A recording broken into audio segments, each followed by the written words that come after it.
Rome did not fall in a single day, nor because of one enemy. It fell slowly, every time its coin lost a gram of silver and a bit of trust. This is the story of the denarius, the coin that financed legions, conquests, and monuments, until it became a shadow of itself.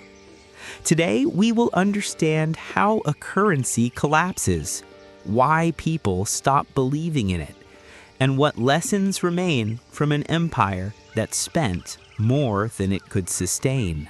Imagine a coin that opened doors across the Mediterranean.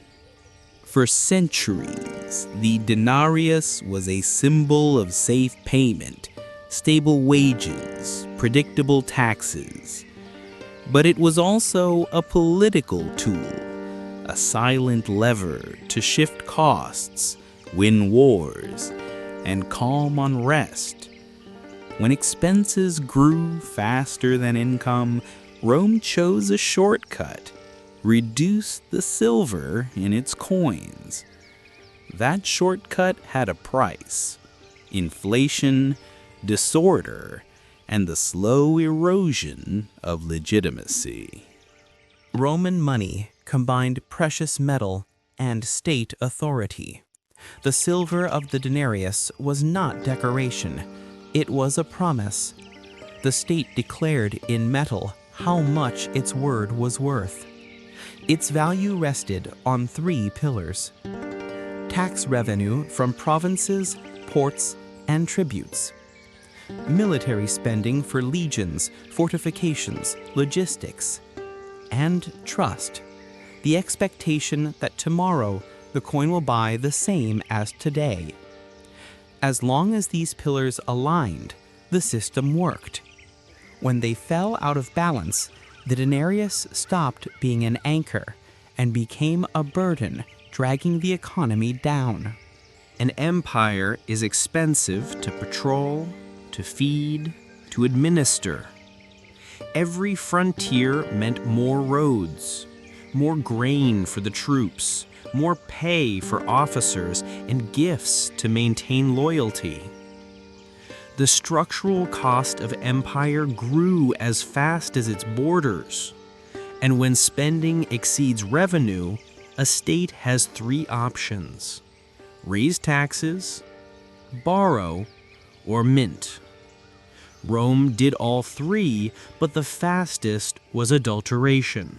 Seigniorage is the profit a government makes by issuing currency above the metal's value.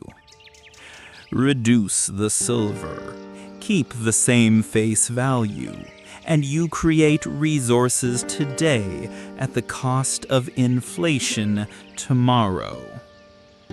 At first, nobody notices. Coins look the same, shine the same, and circulate the same. But markets observe. Money changers, merchants, and soldiers soon detect the duller sound of lighter coins. Then comes Gresham's law. Bad money drives out good. People hoard the pure coins and spend the debased ones. Circulation deteriorates, prices rise, confidence fades. Each debasement wave offers fiscal relief, followed by a bigger hangover. To fix it, emperors launch cosmetic reforms, reminting, new faces on coins, moral appeals to honesty. But if the underlying issue, chronic overspending, stays, the currency keeps eroding. Soldiers renegotiate pay, suppliers demand more, and grain becomes costly to move. The denarius, now lighter, buys less peace than before.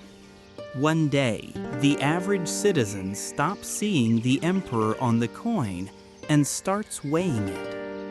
When a unit stops meaning what it says, markets create prices in good silver. People improvise alternative accounts, and discounts appear based on metal content.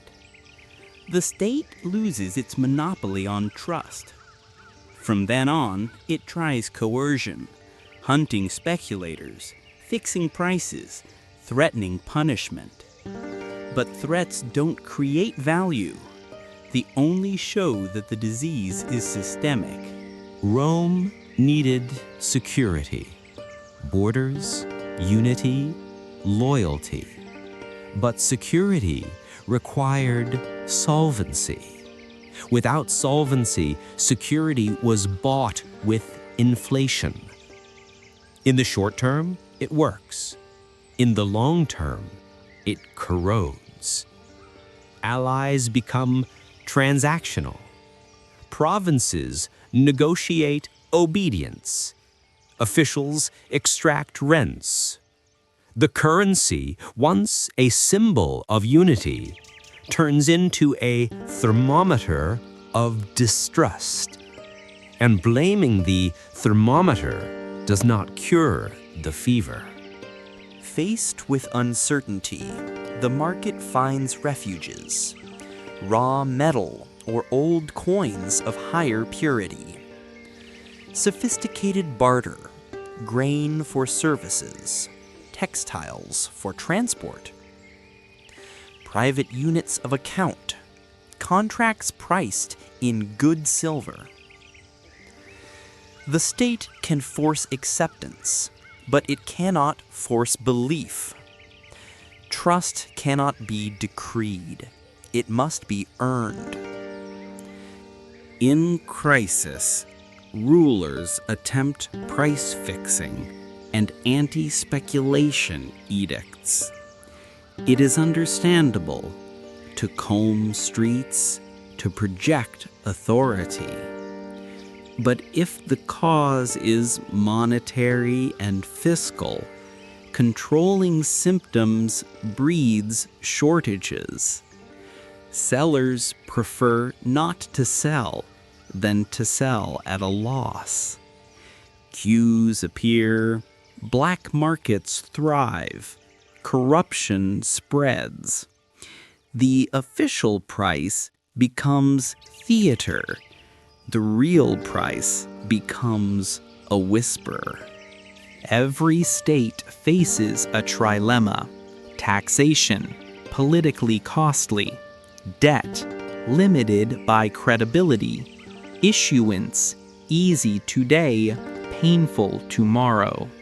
When chronic overspending exceeds what can be taxed or borrowed, the temptation is to print. It works until it doesn't.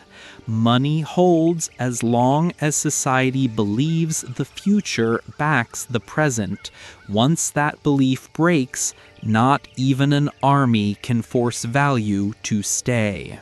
We no longer use denarii, but ye use the same promises: paper, digits, balances. Their worth rests on institutions, fiscal discipline, monetary independence, credible rules.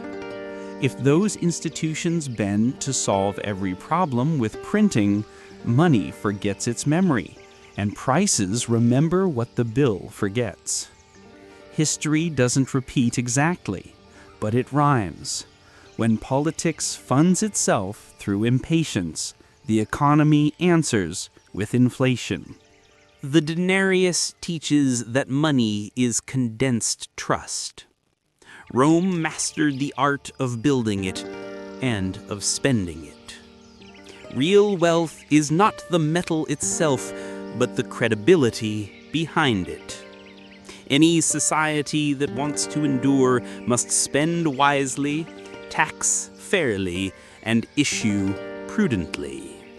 Because currency, like reputation, takes centuries to build and minutes to lose. And when it falls silently, until that silence becomes noise in the marketplace. This is the legacy of the denarius. Without trust,